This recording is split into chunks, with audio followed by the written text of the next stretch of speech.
Welcome to the Cardiac Arrhythmias and Obesity Research Lab.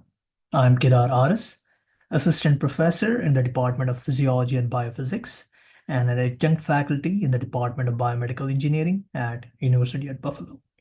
For this episode, I wanted to share my perspective on three of the underrated elements of giving a good job talk. They are your presentation format, your ability to handle Q&A, following a job talk, and your ability to handle unanticipated situations. So what do I mean by that? One is your presentation format. Now, I have often seen presenters use the presentation slides as a crutch rather than a prop. What do I mean by that? Oftentimes, you'll see the slides filled with verbose content, a lot of text, a lot of figures, and the presenters spend time reading those slides to the audience. Well, that effectively does you as a presenter a disservice because you are trying to keep the audience engaged and interested. And if you're forcing the audience to not pay attention to you, but to the slides, that takes away from your ability to give a good job talk.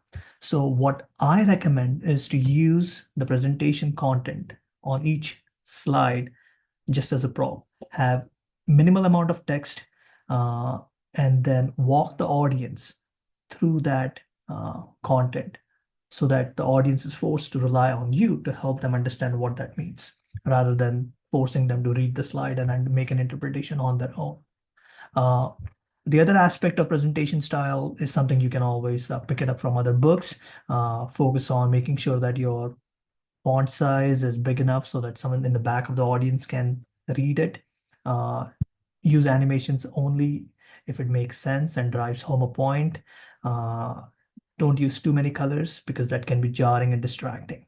And there are a few other elements of a good visualization of presentation slides, but you can pick it up from any of the other contents, books. But focus on making sure that your presentation slides have only minimal amount of text and use figures and content as a prop so that you can walk the audience rather than the audience focusing their time away from you and spending time reading the slides. Second is your ability to handle Q&A. The Q&A element is probably as important as the job talk itself. And I've often seen presenters try to bleed the clock so that there's very little time left for Q&A, but that essentially does you a disservice because the evaluation of you is also predicated upon how well you handle the Q&A session. So if you bleed that time out, then that's one less data point for the committee. So make sure that you leave that 15-minute time protected and prepare yourself to answer all kind of questions that could arise. What I have done in the past is often left obvious gaps in my presentation that I knew would raise a question, which then someone from the audience would pick up. And then that's how I get the ball rolling. And once you answer a couple of questions, then it becomes more comfortable, and then more people in the audience get comfortable asking questions, and then you can manage it effectively. So that's one of the tricks I did, which you can try if you like. But the point being that the Q&A session is important and you need to prepare just as effectively as you're preparing your job talk slides. Make sure that you create a list of questions that potentially could be asked. Once again, it may not be comprehensive. You may get asked questions you didn't plan for, but you gotta handle it. And if you don't know the answer to the question, it's okay to say, I don't know. Don't bullshit. You'll get caught. It's okay to say, if there's a question that came from the left field that, hey, I don't know, that's a good question. Maybe we can have that conversation offline. So that could be one way of handling tough questions. And the third piece is being able to handle unanticipated situations.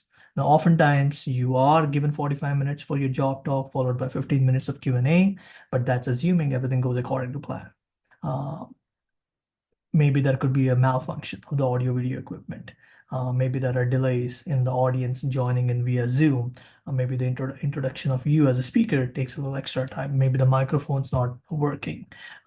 Maybe something could go wrong. So that could eat into your time.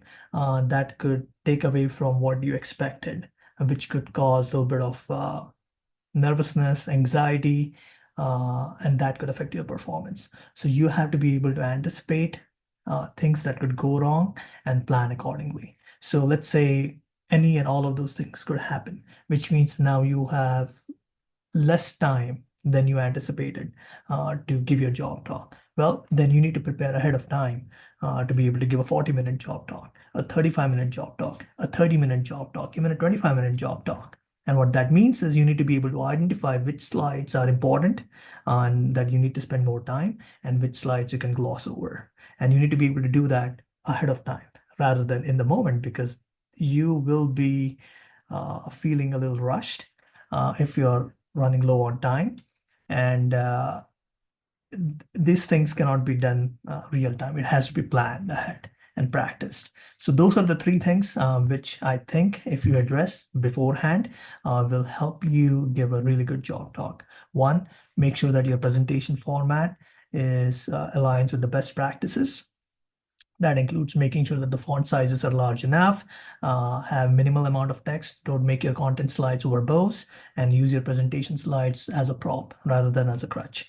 Second, make sure that your 15 minutes of Q&A is protected, anticipate the questions that could arise, and answer them effectively. And if there's a question that comes out of the left field or you don't know the answer to, it's okay to say, I don't know.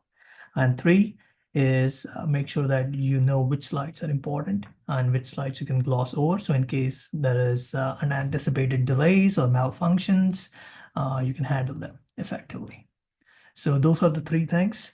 And finally, what I also like to do is have a checklist of things that I go through before giving a job talk, and I'll talk about it more in the next episode. Until then, see you.